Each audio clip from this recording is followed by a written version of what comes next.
Varicose veins కి సరైన చికిత్స కోసం సంప్రదించండి ఎవిస్ హాస్పిటల్. నమస్కారం. విష్ణు పురాణం 22వ భాగంలోకి వచ్చామండి. ఇంచుమించు మనం భాగవత కథాసుధలో వినేటువంటి కృష్ణగాథలనే ఇప్పుడు కూడా మనం వింటున్నాం. కృష్ణుని శైశవ గాథల్లో ఉన్నాం.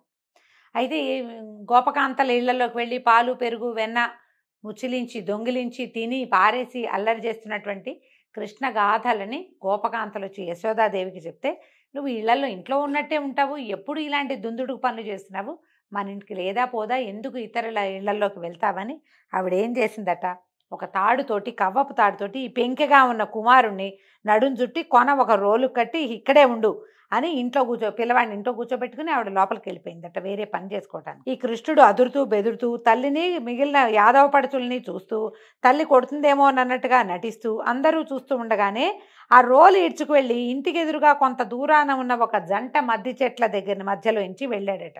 ఆ ఈడవటం వల్ల ఈ రోలు ఒత్తుకుని ఆ రెండు మద్ది చెట్లు విరిగి పడిపోయాయి. ఆ పడటం పెద్ద మోత. ఆ మోత గొల్లపల్లెలో భీకరంగా ప్రతిధ్వనించింది. ఆ సమయంలో అక్కడ ఉన్నవారంతా వడివడిగా వచ్చి పడి ఉన్న చెట్లను రోలితోటి ఆడుకుంటున్న బాలకృష్ణుని చూసి ఆశ్చర్యపోయారు. అక్కడి నుంచి కొంతమంది పడుచులు బెరబెర వెళ్ళి, ఓయమ్మ యశోద, నీ గారాల కొడుకు చూడు ఏం చేశాడో, ఆ రోలు ఇడ్చుకుపోయి ఈ మధ్య చెట్లను రెండింటిని పడగొట్టేశాడు, వాటి మధ్య ముద్దు ముద్దు మాటలాడుతున్నాడు, ఇంతటి చిన్నపిల్లాడు ఇలాంటి పనులు చేయగలడా, నీ కొడుకు సామాన్యుడు కాదమ్మా, వీడేదో రాక్షసుడు అని అరిచి చెప్పేసరికల్లా ఆమె పరిగెత్తుకుంటూ వచ్చిందట. సంభ్రమాశ్చర్యాలతోటి తెల్లబోయి పరిగెత్తుకుంటూ వచ్చి చూస్తే ఈ రోలుకి నడువుకి రోలు కట్టుంది తాడు, ఆ తాడుతోటే ఆడుకుంటున్నాడు పిల్లాడు. కానీ పక్కల రెండు పెద్ద పెద్ద మద్ది చెట్లు పడి ఉండటం కనపడింది. తెల్లబోయి, అమ్మ బాబోయ్, ఇంకా కొంచెం ఏదైనా సమస్య వచ్చేదని భావించి పిల్లాడికి దిష్టి తీసి ఆనంద బాష్పాలతోటి అభిషేకం చేసిందట. దామం ఉదరబంధంగా కలవాడయ్యాడు కాబట్టి కృష్ణునికి అదొక పేరుగా మారింది. దామోదర లీల అని చెప్తారు దీన్ని. ఈ దామోదర లీలతోటి ఈ దశలో ఈ గొల్లలంతా భయపడ్డారట, యాదవులంతా. మొన్న రాత్రి అంతకుముందు ఒక రాక్షసు వచ్చి చచ్చింది, ఒక బండి ముక్క చెక్క అయింది. ఇప్పుడు నిష్కారణంగా ఈ జంట మధ్య చెట్లు విరిగిపడ్డాయి. ఇదంతా భయంకరంగా ఉంది. పైగా ఇక్కడే ఈ గరిక నీరు పల్చబడిపోయింది, గడ్డి తక్కువగా ఉంది. అవి ఆ కాస్త గడ్డి కనుక వాడిపోతే మనం కూడా ఇబ్బంది పడతాం, ఈ దురవస్థ నుంచి తప్పించుకోవాలి. ఎలాగూ మనకి ఇంతకుముందు వీళ్ళు బృందావనం వెళ్ళమని చెప్పాడు వసుదేవుడు, ఇక్కడి నుంచి వెళ్ళిపోండి అని ఆలోచిస్తున్నారు వీళ్ళు ఎక్కడికి వెళ్ళాలి అని. ఇక్కడి నుంచి ఈ దురవస్థ నుంచి తప్పించుకోవాలంటే మనకి బృందావనమే మంచిదని ఆ రాత్రి గడిపి వేకువజామునే లేచి పాలకుండలు గిన్నెలు నేతి బుంగలతోటి కావళ్ళు నింపి లేగలతోటి ఆలమందల్ని అలనల్లన నడిపిస్తూ ఆటలాడుతూ పాటలు పాడుతూ నడక సాగించి మొత్తం ఈ బృందావనంలో ఇక్కడ రేపల్లిలో ఉన్న జనం అంతా కూడా ఈ గోపాలక సంస్థ మొత్తం అందరూ కలిసి గుంపంతా వెళ్ళిపోయారు. యమునకి దగ్గరగా నివాసాలు ఏర్పరచుకున్నారు. అలాగే గోశాలలు నిర్మించారు. పచ్చటి గరిక హెచ్చుగా ఉన్న చోట ఆవులను మేపుతూ యమునలో నీళ్లు తాగిస్తూ శాలల్లో కట్టి పచ్చగడ్డి వేస్తూ కాపాడుకుంటున్నారు. ముచ్చటగా ఆడుతూ పాడుతూ పసిబిడ్డలతోటి ఆ లేగదూడలతోటి ఆనందంగా గడుపుతున్నారు. రామకృష్ణులు ఇద్దరు గొల్లపిల్లలతో కలిసి గోవులను దూడలను కాస్తూ ఉండేవాళ్ళు. రకరకాల ఆటలతో పాటలతో బంతులాటలతోటి బృందావనంలో ఆనందంగా ఉండేవారు. అలా ఉండగా వర్షాకాలం వచ్చిందట. ఆ కాలంలో యమున ఉవ్వెత్తున పొంగసాగింది. ప్రకృతి ప్రశాంతంగా ఉంది. క్రమంగా వాన వెలిసింది. ఒకనాడు కృష్ణుడు బలభద్రుని మిగిలిన పిల్లలను ఆవుల వెంట పంపి తాను బాలుడితో యమున గట్టుకు చేరి అక్కడ కడిమి చెట్ల నీడలో విహరిస్తూ ఉన్నాడు. కొంచెం దూరంలో యమునలో నుంచి మంటలు విషపు గాలి పైకి రావటం చూశాడు. ఆ మడుగులో కాళీయుడు అనే విషసర్పరాజు, వాడి ఆర్భాటం అదంతా అతి విషం కలిగిన సర్పరాజులందరికీ విషం ఉండదట. వాళ్ళు ఈ విషాన్ని జనాల్లో ఎక్కువ జనసమూహం ఉన్న చోట విడవకుండా దాచిపెడతారు. కానీ ఏంటంటే నాదే లోకం కావాలి, నేనున్న ప్రదేశం అంతా నా సామ్రాజ్యమే కావాలని భావించే నాగులు మాత్రం ఇట్లా విషాన్ని గాలిలో విడిచిపెట్టడం వాటి లక్షణంగా ఉంటుంది. అయితే ఈ విషపు గాలి వల్ల ఆ ప్రాంతంలో ఉన్న చెట్లు తీగలు మాడి మసైపోయి బొగ్గైపోయి ఉన్నాయట. ఆ మడుగులో ఉన్న నీళ్లు తాగిన ప్రాణులు బతికుండటమే లేదు. అది గ్రహించాడు కృష్ణుడు. వీడిని ఎలాగైనా ఇక్కడి నుంచి పంపించాలనుకుని పక్కనున్న చెట్టెక్కి దాని కొమ్మ మీద నుంచి మడుగులోకి దూకి నీరుని కలత పెట్టడం ప్రారంభించాడు. ఆ ఎగసిన నీరు అగ్నిమంటల్ని రొప్పుతూ కింద మీద మంటల్ని వచ్చేస్తున్నాయట. నీళ్లు కొట్టిన వేగానికి మంట వస్తోందనమాట, కలత పుట్టించిందట. ఇదేమిటి నీరు కింద మీద అవుతోంది ఏదో చప్పుడు, ఎవడో నా ప్రదేశంలో నిప్పులు రువ్వుతున్నాడని కోపించి సేవకులతోటి కాంతలతోటి కాళీయుడు మీదకొచ్చాడట. తోకతో వీపు చుట్టి కాలు చేయి కదలకుండా బంధించి విషాగ్ని జ్వాలలు రుపుతూ కోరలతో కరుస్తూ బాలకృష్ణుణ్ణి పరిపరి విధాలుగా బాధించాడు. ఆ దశలో గట్టున చెట్టు కింద ఉన్నటువంటి గోపబాలురు భయపడి పరుగు పరుగున పోయి నందయశోదలకు శ్రీకృష్ణుని స్థితిని ఏడుస్తూ చెప్పారు. ఆ దుర్వార్త విన్నటువంటి యశోదానందులు ఉలికి బెంగబడి గబగబా యమునా తీరానికి వచ్చారు. వాళ్ళని అనుసరించి బలరాముడు, గోపబాలికలు, గొల్ల పెద్దలు ఆవురు బావురు మంటూ ప్రతివాళ్ళు ఈ మడుగులోకి ఎందుకు దిగాడు, పిల్లాడు ఏమైపోతాడోనన్న బాధతోటి పరిగెత్తుకుంటూ వచ్చారట. అక్కడ చూస్తే భయంకరమైన పాము పడగలతోటి చుట్టుకొని ఉన్న బాలకృష్ణుని చూసి చుట్టూతా ఉన్నవారంతా యశోదానందులు, తల్లులు, తండ్రి, బంధువులు, చుట్టాలు ఉన్నవాళ్ళంతా దుఃఖంతో ఏం చేయాలో తెలియక, సర్పాన్ని ఏం చేయాలో తెలీదు, దాని మీదకి ఏ రాయేసి కర్రేసి కొట్టినా అది పిల్లాడికి తగులుతుందేమో తెలీదు, ఏం చేయాలో తెలియక రోధిస్తూ నుంచున్నారట. బలభద్రుడు వాళ్ళని ఓదార్చలేక కృష్ణుడిని చూసి ఇట్లా అన్నాడట, నీ మహిమ తెలియలేక తల్లిదండ్రులు చుట్టాలు విలపిస్తున్నారు, చూడు ఎంతసేపు ఈ లీల కృష్ణ. భూలోకంలో ఉన్న దుష్టుల్ని సంహరించి ధర్మవర్తుల్ని సంరక్షించడానికి అవతరించినటువంటి ఆదినారాయణమూర్తివి ఇంక విజృంభించి ఈ పాము గర్వాన్ని అణిచి బయటికి రా, వీళ్ళు దుఃఖంతో ఏమైపోతారో అన్నమాట వినేసరికి అది చిన్ని తమ్ముడు చిరునవ్వుతో చూసి శరీరాన్ని పెంచాడట. ఆ పాము ఇట్లా బిగించి ఉంది కదా, దాని కట్లు ఇట్లా పెద్దవైపోయి సాగిపోయి పటపటామాని పేలిపోయినాయట.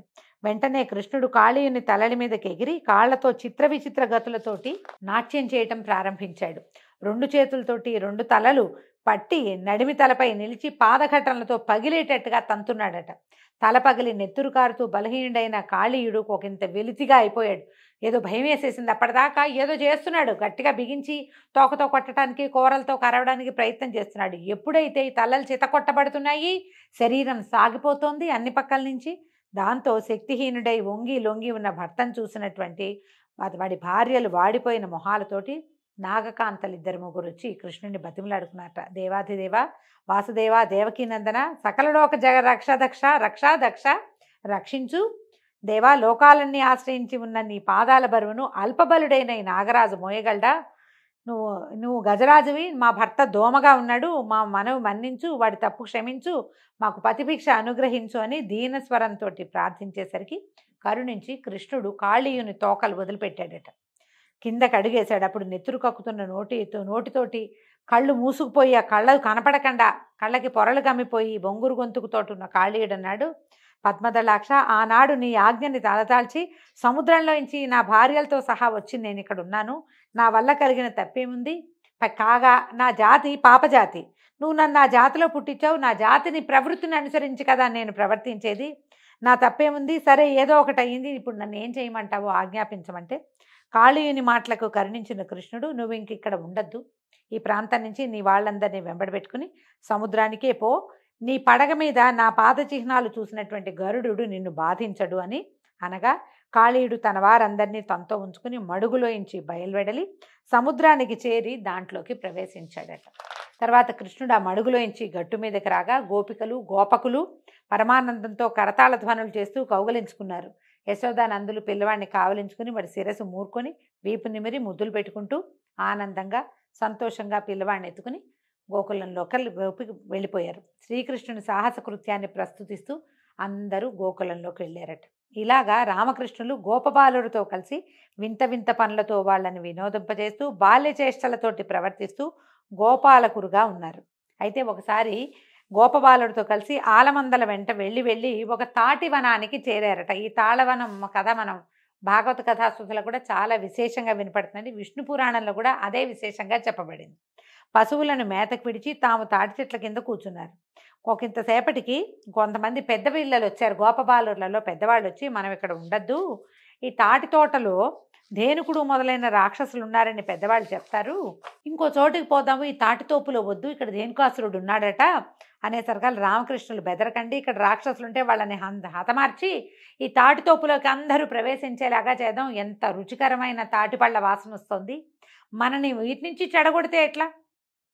తాటిపళ్ళని ధేనుకాసురుడు తిండు, మనం తింటాం, మనం తినవలసిన ఆహారం ఉన్న చోటికి మనకి వెళ్ళే అవకాశం ఉండాలి, కాబట్టి ఇక్కడ అడ్డం ఉన్న వాళ్ళందరినీ నేను సంహరిస్తానని చెప్పి మేము సంహరిస్తామన్నారు అన్నదమ్ములు ఇద్దరు. తోట లోపలికి వెళ్ళటం మొదలుపెట్టారట. వెళ్ళి నలుదిక్కులు మార్మోగేలాగా భీకరంగా అరవటం మొదలుపెట్టారు. ఆ ఘోష విన్న ధేనుక ప్రముఖులైన రాక్షసులు గాడిద రూపాలతోటి వచ్చి ఈ కృష్ణుడిని పలు విధాలుగా బాధించడం మొదలుపెట్టారట. అది చూసి బలరాముడు తన మీదకి వచ్చిన రాక్షసుల్ని పట్టి తాటి చెట్టుకి దాపు చేసి గిరగిరా తిప్పి కొడుతూ తుండేలుగా విరకొట్టేశాడట. ముక్కా చెక్కా చేసేసాడు ఒక్కొక్క దాన్ని. అంతే ధేనుకుడు గాడిద రీపుతో వచ్చి కృష్ణుడిని ఎదిరించగా కృష్ణుడు వాడి కాళ్ళు పట్టుకుని గిరగిరా తిప్పి చెట్టుకేసి కొట్టి వాడి ప్రాణాలు తీశాడు. వాడి వెనక ఉన్నటువంటి రాక్షసులు బెదిరిపోయారు వాడి చావును చూసి. వెళ్ళిపోయి ప్రళంబాసురుడిని చేరి ఈ ధేనుకాసురుడు చనిపోయాడు అన్న మాట విషాద వార్తని వాళ్ళకి తెలియజేశాడు. ప్రళంబుడు అనుకున్నాడట, ఏదో ఒక ఉపాయంతో ఈ అన్నదమ్ములు తెల్లటివాడొకడు నల్లటివాడొకడు అన్నా తమ్ముడుగా కనపడుతున్నారు, వీళ్ళ సంగతి దెబ్బ చూడాలి, ఎలాగైనా ఒక దెబ్బ కొట్టాలని ఆలోచిస్తున్నాడు. ఈ విధంగా ఆ తాటి తోటని రాక్షసుల బాధ నుంచి విముక్తి పొందించి మనుషులు పశువులు స్వేచ్ఛగా విహరించడానికి యోగ్యంగా చేశారట. ఆ తాళవనంలో ఆటపాటలతోటి తోటి గోపకులతోటి వాళ్ళతో సంతోషంగా ఉంటూ గోవుల్ని సంతోషపెడుతూ తాటి చెట్లకి తాటిపళ్ళు అందరి కోసం కిందకి విసురుతూ సంతోషంగా ఉన్నారట. అయితే ఒకనాడు ఈ ప్రళంబాసురుడు అనేవాడు ఒక గోపాల బాలుకుని రూపంలోకి వచ్చి ఈ గోపబాలుడితో కలిసి ఆటలాడుతూ ఈ బలరాముడిని ఒకళ్ళ మీద ఒకళ్ళు ఉప్పు ఎక్కించుకుంటారట. పిల్లల్ని ఉప్పు ఎక్కించుకుని పరిగెత్తటం అన్నమాట. ఈ బలరాముడిని భుజాల మీద ఎక్కించుకుని భయంకరమైన నిజ రూపంతో ఆకాశంలోకి ఎగిరిపోయాడట. ఎగిరేసరికల్లా ఎప్పుడైతే తనని ఎత్తుకున్నవాడు రాక్షసుడన్న గమనం వచ్చిందో ఈ బలభద్రుడు బరువు పెంచాడు. భూభారాన్ని మోయగలిగిన ఆదిశేషుణ్ణి ఎవరైనా మోయగలరా?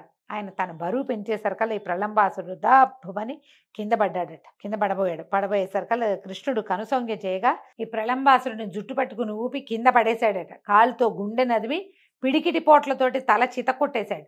ఆ పిడికిటి పోట్లకి ప్రళంబుడు తల పగిలి నెత్తురు కక్కుకుంటూ మరణించాడు. ఆ తీరున ఈ ప్రళంబాసురుడు మరణించడం చూసి గోపబాలుడు ఆనందంతో చిందులు దొక్కుతూ చప్పట్లు కొడుతూ బాలభద్రుడిని తెగ పొగిడారట. ఈ పొద్దుపోయే సమయానికి అందరూ గోకులానికి చేరి బలరాముడి చేత ప్రళంబుడు ఎలా మరణించాడో కథలుగా వినిపించారు పిల్లలు. అది విన్నటువంటి పెద్దవాళ్ళంతా ఆశ్చర్యానంద పరవశులయ్యారు. ఈ విధంగా రామకృష్ణులు ఇద్దరు ఆశ్చర్యకరంగా అందరికీ ఆనందంగా ప్రవర్తిస్తూ ఉన్నారు. ఇలా ఉండగా కొంతకాలానికి శరత్కాలం వచ్చిందట. అప్పుడు నందాదులు ఇంద్రప్రీతిగా యాగం చేయాలని సంకల్పించి దానికి కావలసిన సామగ్రి అంతా సమకూర్చుకుంటుంటే కృష్ణుడు నందుడిని అడిగాడట, తండ్రి ఏమి కోరిక ఇంద్రుని కూర్చి మీరేదో చెయ్యాలనుకుంటున్నారు, ఏ కోరికలతోటి అని ప్రశ్నించేసరికి నందుడు ఏమన్నాడంటే, ఇంద్రుని మాటపై మేఘాలు సమృద్ధిగా వాన కురుస్తాయి, దానివల్ల భూమి సస్య సమృద్ధితోటి రాణిస్తుంది, పంటలు సంతృప్తిగా ఉంటాయి, దానివల్ల ప్రజలంతా సుఖంగా జీవిస్తారు, దేవ సంతర్పణలు ఏ లోపము లేకుండా జరపాలి, దానివల్ల ఆవులు పచ్చటి గరికని కడుపు నిండా మేసి కడవల నిండా పాలిస్తాయి, ఏ విధంగా ఎలాంటి కొరత లేకుండా మన జీవితాలు గడుస్తాయి, కాబట్టి లోకోపకారకంగా ఏటేటా ఇంద్రోత్సవం చేస్తాను నాయన, నిరుడు కూడా చేశావు, నువ్వు ఇప్పుడు చిన్నపిల్లాడివి కాబట్టి నీకు తెలియలేదు అంటే ఈయన ఏమన్నాడు కృష్ణుడు, ఇంద్రుడికి కోపం వచ్చే ఒక మాట అన్నట్ట, అయ్యా దైవం నిర్ణయించిన ప్రకారం జీవితాలు గడుస్తాయి, కాగా వారికి ధర్మశాస్త్రం నిర్ణయించినట్టుగా నడవాలి, మనకి గోవుల్ని పెంచడం వాటి వల్ల బతకటమే ప్రధానం, ఆ విధంగా ప్రకృతికి సంబంధించి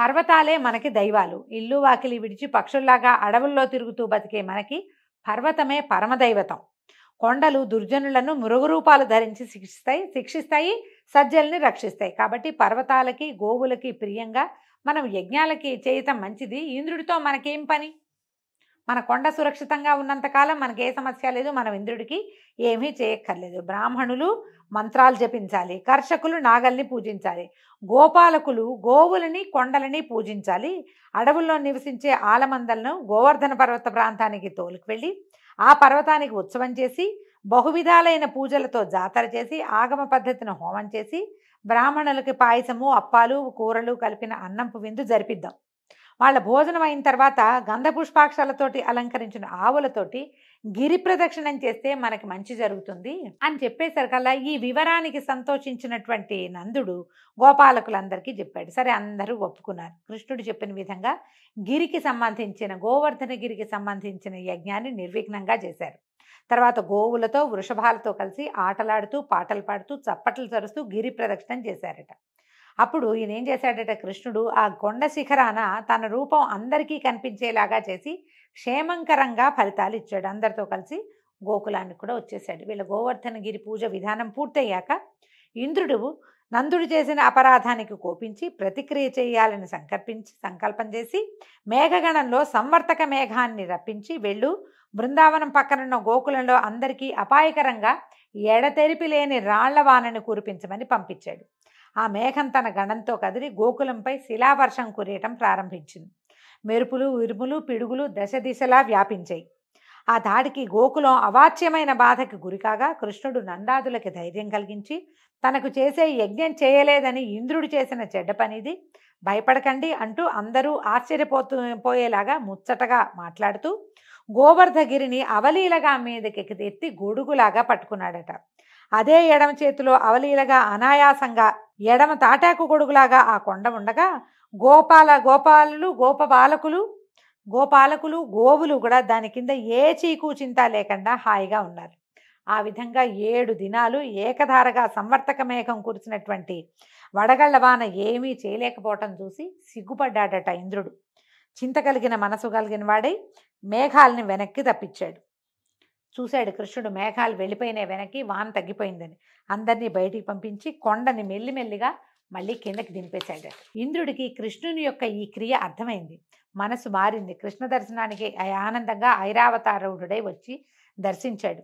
ఆ సమయంలో ఎవ్వరికీ కనిపించక గరుడు గగనరంగాన నిలిచి ఎండ తగలనట్టుగా కృష్ణుడికి గొడుగులాగా రెక్కలు విప్పి పట్టాడట. ఇంద్రుడు దివి నుంచి భూమికి వచ్చి ఐరావతం మీద నుంచి కిందకి దిగి సవినయంగా కృష్ణుని నమస్కరించి ఆయన వద్దకు చేరి కౌగలించుకుని పలకరించాడు. సంభాషణ మొదలుపెట్టాడట. నందనందన, అతి బలిష్ఠులైన దానవులకు కూడా కదల్చటానికి సాధ్యం కాని, దేవతలకి కూడా చూడడం శక్యం కాని కొండను అవలీలగా పెళ్లగించి పైకెత్తి ఎడమ చేత 7 దినాలు భరించి గోపికాగోపకులకు రాళ్లవాన వల్ల ఏ బాధ లేకుండా కాపాడావు. ఇలాంటి ఆశ్చర్యకరమైన విషయాన్ని ఇంత చిన్నతనంలోనే చేశావు. తిరిగి పెద్దవాడివయ్యాక దుష్ట శిక్షణ చిగురంతా చేస్తావంటే మొత్తం సమూలంగా దుష్ట శిక్షణ చేస్తావని నాలో విశ్వాసం పెరిగింది. కాబట్టి లోకాలు మెచ్చేలాగా గోవర్ధనగిరిని గొడుగులాగా పట్టి గోపీ గోపకులను కాపాడావు గనక నీకు గోవిందుడనే పేరొకటి నామభూషణం అగుగాక. గోవిందుడు అంటే ఈ మొత్తం గోకులాన్ని రక్షించినవాడు అని పేరును నీకు సార్థకము అవుగాక. అలాగే ఇటు సురులకు సమయానుసారంగా సంరక్షకుడవు కావాలని నేను ఉపేంద్రుణ్ణి చేస్తున్నాను, సమ్మతించు అని ఐరావతం చేత పవిత్రోదకాలు తెప్పించి కృష్ణుణ్ణి అభిషేకించాడు. ఆనాటి నుంచి కృష్ణుడు గోవిందుడుగా ఉపేంద్రుడుగాను ప్రసిద్ధ నామధేయుడు అయ్యాడట. ఆ సమయంలో గోవులు ముందుకొచ్చి కృష్ణునకు క్షీరాభిషేకం చేశాయి. దేవతలు, యక్షులు, గంధర్వులు, కిన్నరులు, కింపురుషులు గగనతలాన నిలిచి పుష్పవృష్టిని కురిపించి జయజయధ్వనులతో భేరీ మృదంగాది వాద్యధ్వనులతో భూనభోంతరాళాలు మార్మోగించారు. తదుపరి ఇంద్రుడు ఏకాంతంగా కృష్ణుడితో ఇట్లా అన్నాడు. అయితే ఇంద్రుడు ఒక మాట చెప్పాడట. ఇప్పుడు కేశవ, భూభారం తీర్చడానికి నీవు ఇలపై జన్మించిన నాడు నీకు తోడుగా ఉండటానికి నా అంశతో కుంతికి ఒక కుమారుడు కలిగాడు. అతడి పేరు అర్జునుడు. సమయానుసారంగా వాడికి యుద్ధాలలో ఎలాంటి ప్రమాదము రానిక కాపాడుతూ ఉండమని కోరుకున్నాడట. ఇంద్రుడి మాటలు విన్న కృష్ణుడు, మహేంద్ర, నేను ఎరుగుదును, అర్జునునకు నా చేయూత ఎప్పుడూ ఉంటుంది. అంతేకాదు పాండవులకు కౌరవులకు ఒక కలహం చెలరేగబోతోంది. అప్పుడు నేను పాండవ పక్షాన ఉండి కౌరవులను పాండవుల చేత నేల కూల్పిస్తాను. వారి కీర్తి శాశ్వత స్థాయిగా ఉండేలాగా చేస్తాను. ప్రస్తుతం ఈ కంసాదులను కడతేర్చాలి. తర్వాత పాండవుల సమయం, ఇప్పుడు కాదు. దుష్ట శిక్షణ, శిష్ట శిక్షణ తప్పకుండా జరుగుతుంది. నువ్వు అర్జునుడి కోసం ఎటువంటి కలత పడద్దు అని చెప్పిది ఈ ఇంద్రుడట. అంటే మరి దీన్ని ఎందుకు చూపించారో, ఇది జరగబోతోందని చెప్పించారనమాట. కృష్ణుడికి తెలియకుండా ఏం జరిగింది, ఆయనే ఆజ్ఞించాడు. మహావిష్ణువే దేవాదులందరినీ భూలోకంలో జన్మించండి అని చెప్పాడు కదా. వాళ్ళ అంశమాత్రాలతోటి కుమారులుగా కొంతమంది జన్మించారు. అయితే ఇంద్రుడు ఆనందంగా శ్రీకృష్ణుని వేడుకొని ఆయనకి నమస్కారాలు చేస్తూ వెళ్ళిపోయాడట. కొంతసేపటికి గొల్లల పెద్దలు కృష్ణుని వద్దకు వచ్చి, కృష్ణ, దేవతలు కూడా చేయలేని పనులు ఇంత చిన్న వయసులో నువ్వు చేయటం ఆశ్చర్యంగా ఉంది. అంతకంతకు తేలికగా పైకెత్తి గొడుగులాగా పెట్టి ఈ గోవర్ధనగిరిని మమ్మల్ని అందరినీ రక్షించావు. అయితే నువ్వు ఎవరో చెప్పు అని అడిగితే అప్పుడు శ్రీకృష్ణుడు తన అవతార విశేషాన్ని మాయా విలాసంగా ఈ గోకులంలో ఉన్న పెద్దలకి తెలియజేశాడట. అయితే మాయ అవటం వల్ల వాళ్ళు తెలుసుకున్నా కూడా తర్వాత మళ్ళీ మర్చిపోయి కృష్ణుడు తమ వాడని, తమ ఇంట నందుని ఇంట పుట్టిన పసివాడుగానే భావించి ఆ విష్ణుమాయా విలాసంలో తేలిపోతూ ఉండిపోయారట. దీంతో ఈరోజు కథ పూర్తయిందండి. రేపు ఉదయం మళ్ళీ తర్వాయి భాగంతో కలుసుకుందాము. నమస్కారం.